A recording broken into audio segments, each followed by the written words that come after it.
Здравствуйте, дорогие телезрители! В эфире телеканала CBC специальный выпуск. С вами я, Лейли Huseynli.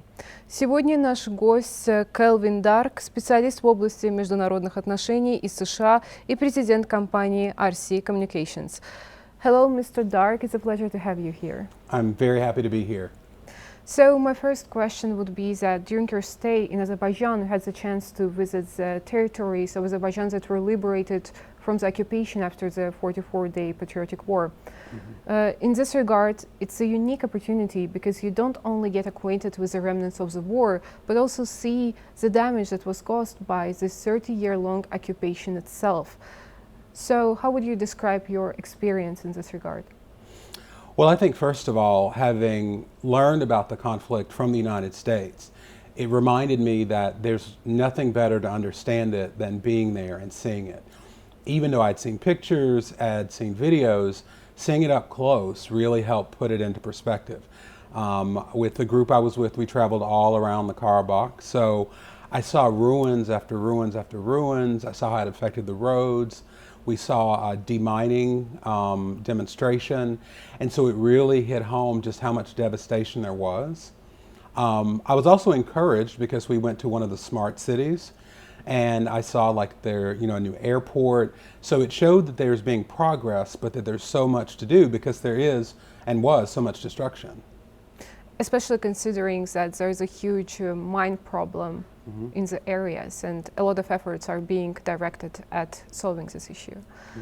And as we mentioned, the occupation, it really lasted for 30 years, and despite the fact that international community has unanimously recognized Karabakh as part of Azerbaijan, UN Security Council resolutions unfortunately remained on paper. And the activity of the OSCE Minsk group, that the duty of which seemingly was to bring peaceful solution to the conflict, has been proven futile. In your opinion, why didn't this effort succeed? Well, I think that there is a lack of mutual trust from both sides. I think that there's maybe a different vision as to what peace would look like. So I think that's been one of the biggest hurdles. During the meetings I've had here, the questions that I've asked, the ones that we have in the United States, are over the Lachen road, the corridor. Also, what would the region look like after peace? You know, as a part of Azerbaijan, how will ethnic minorities be treated? What will that look like? And from the United States, we look at it from how does this affect the region? So I think that all of those questions have to be answered. And one of the things that I've said too is it has to be something that Azerbaijanis and ethnic Armenians who live in Azerbaijan are okay with, because they're the ones that are going to have to live the solution. So I think all of those pieces have to come together. Exactly. So you mentioned looking at the issue from a larger scale. In this regard, Azerbaijan resolved the Karabakh conflict on its own.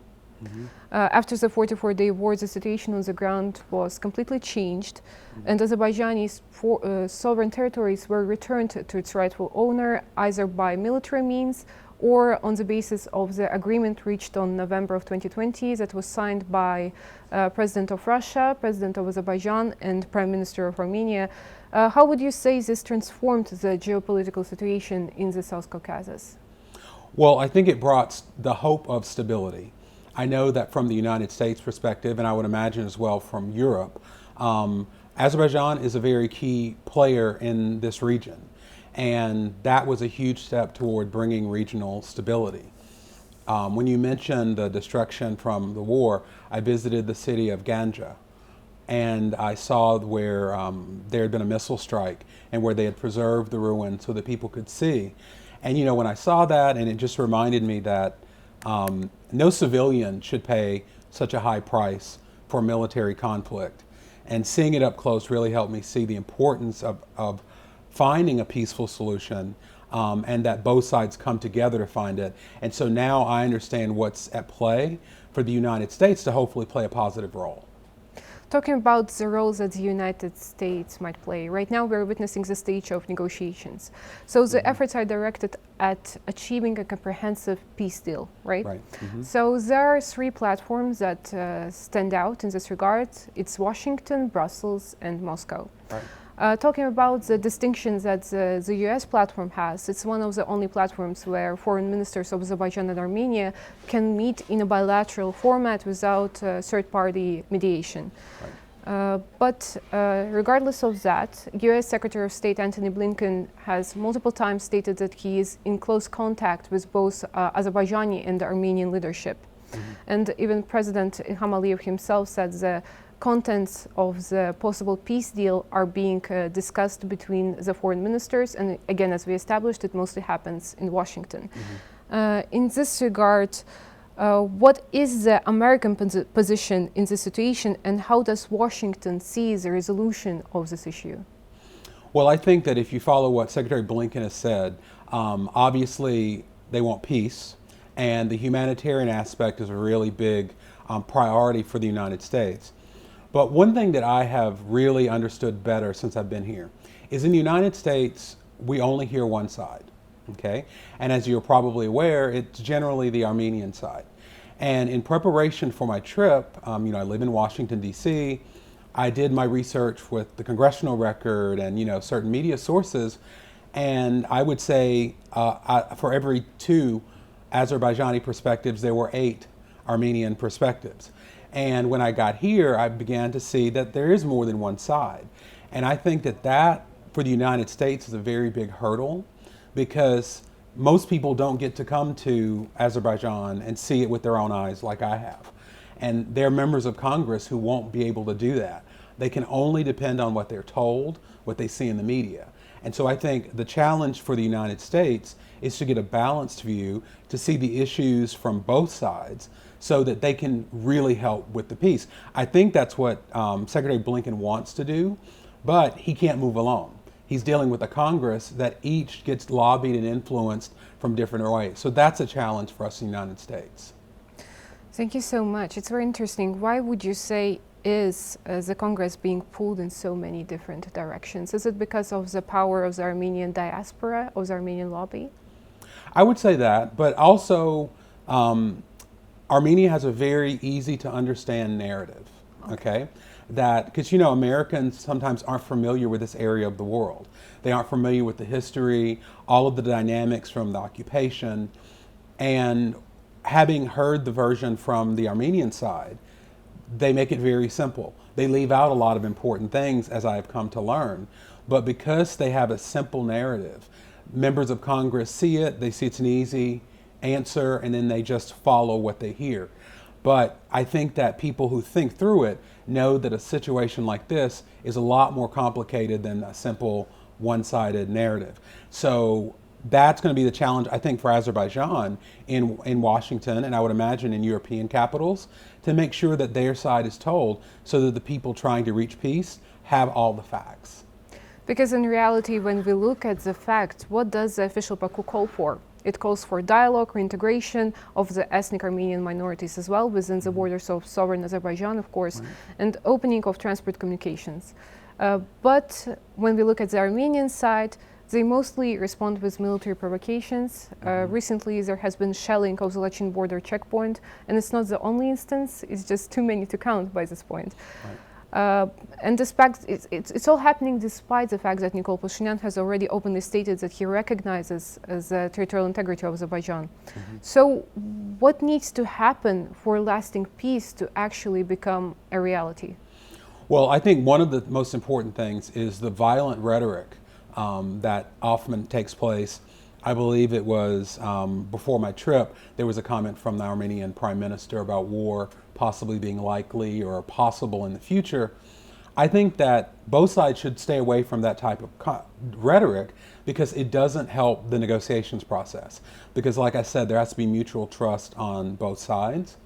And I think that what we also have to consider is there's a military component, but there is a human rights component, there is a cultural component. And I can tell you that for the U.S. Congress, religious affairs are a very big issue in the United States. And I participated in a hearing on Capitol Hill about this issue, and I would say 50% of it dealt with protecting religious minorities, protecting religious diversity, and I think that's very important. And so I think whatever plan is pursued, it's got to include that as well. Because this isn't just a military conflict, and we shouldn't just have military answers.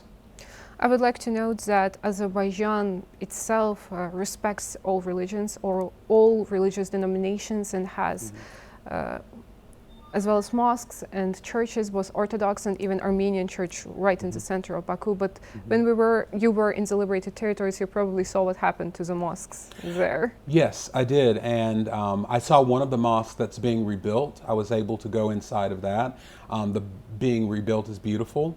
And I got to talk to some of the people there. And like I said, it's two sides of a coin. On one side, you see the destruction. You see people that aren't allowed to, had to leave. They weren't allowed to live there. But then you see the positive side, that things are being rebuilt and that people are slowly coming back. So my hope is that we only go forward with peace. Because if there are more military provocations, we're not going to get closer to peace, and it's not going to be an area where people feel comfortable moving back to, which I think is the final goal.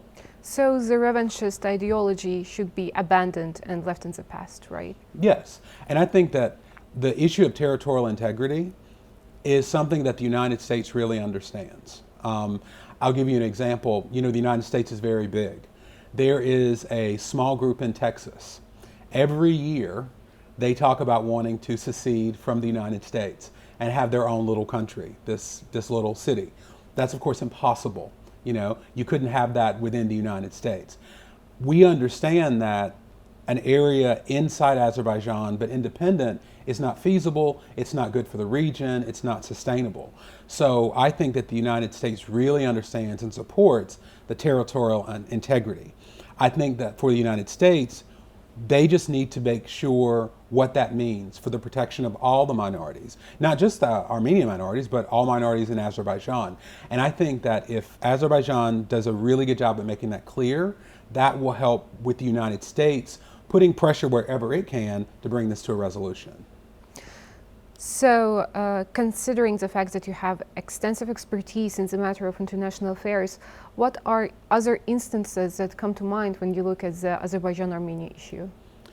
Well, one issue that I worked on a lot was the Western Sahara issue in southern Morocco, the conflict with Algeria. And while it's very different, there are some similar parallels. For example, the territorial integrity of Morocco is essential. In that area of North Africa, they're dealing with a terrorist threat, and having a new independent state would not lend itself to increased regional stability. And so in the Kingdom of Morocco's case, they offered autonomy to incorporate it into Morocco, to negotiate with Algeria. I think one of the things that Morocco did that was really fantastic were the people that lived in the disputed territory, they made sure that they had political representation and that there was integration at all levels, okay? And right now, the only thing is Morocco and Algeria have to get their relations correct. But the people in the provinces now, they're living as, you know, enjoying Moroccan rights. They vote higher percentages there than they do in the rest of the country. And so I looked at what I've seen in my visit here with a lot of those same things, that I think that it being incorporated into Azerbaijan is best for the country and for the region. And I'm interested to see how the people will be integrated into it, you know, and how all of these different groups will be integrated. I have been a very big fan of seeing the interfaith dialogue here in Azerbaijan. That's one of the things that when I talk to my friends back home, that I mentioned, because, you know, they've asked, they said, you know, it's a predominantly Muslim country, you know, what is the feel there? And I explained to them the secular nature of Azerbaijan and the respect that I've seen. And I've learned so much about the history of that diversity. And I think that's something extremely positive. And that works in Azerbaijan's favor when it comes to imagining what the future will look like, integrating all the different groups into Azerbaijani society. So you mentioned Algeria, and it's really impossible, while talking about this continent in general, not mention what these countries had to endure in the hands of French colonialism. And some experts say that France is still kind of stuck in its old ways. We can see that it still has some overseas territories that are under its control. But besides that, Paris tries to meddle in the negotiations process between Baku and Yerevan as well, despite already proving its bias. In particular, French President Emmanuel Macron openly declared his commitment to Armenia on many occasions. So would you agree that this is France attempting to establish influence on in another region like it did in Africa? Well, I think that a lot of what we're seeing from Macron is because I believe France has the largest Armenian community in Europe. I think that obviously a lot of pressure is being put on him, but I also think that France needs to rethink how it operates in the world, because we see several instances of it not operating as an equal partner. And I think that that's part of the problem what we see with Macron and Azerbaijan, that they're not just saying we take this position or that position, they're saying we're going to take this position and you better take it as well. And international relations doesn't work that way. But we can see France doing that in several places around the world.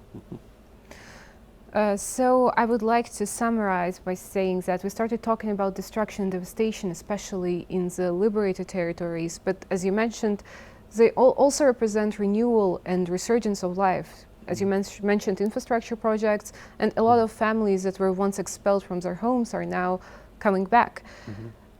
It's a glimpse of hope for the future. Right.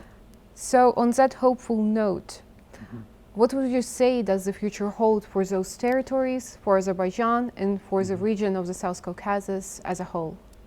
Well, one of the big things that I see, and I saw this with Morocco and Algeria, is there are a lot of resources that go into maintaining these conflicts. You have security resources, but also you have humanitarian resources. Think about what all those resources could be used to do if it wasn't focused on this conflict. And so I try to think about the role that Azerbaijan can play, particularly when it comes to energy, particularly when it comes to transportation, its geostrategic location. And conflicts like what's happening in the Karabakh they handicap, because if your resources are being used there, we're talking about it here. Hopefully, maybe in 5 years we can be talking about something about energy, about new ways of transport across the region. Azerbaijan being a hub, for example, for maybe even tourism. So that makes me hopeful. But there's a ways we have to get to have that peace to where you can start to have those conversations. Hopefully, the next time we meet, we'll already be there. Yes, and I look forward to hosting you in Washington. Oh, thank you so much. На этом у нас все. Напомню, что в студии был наш гость Келвин Дарк, специалист в области международных отношений, и я, Лейли Huseynli. До скорой встречи.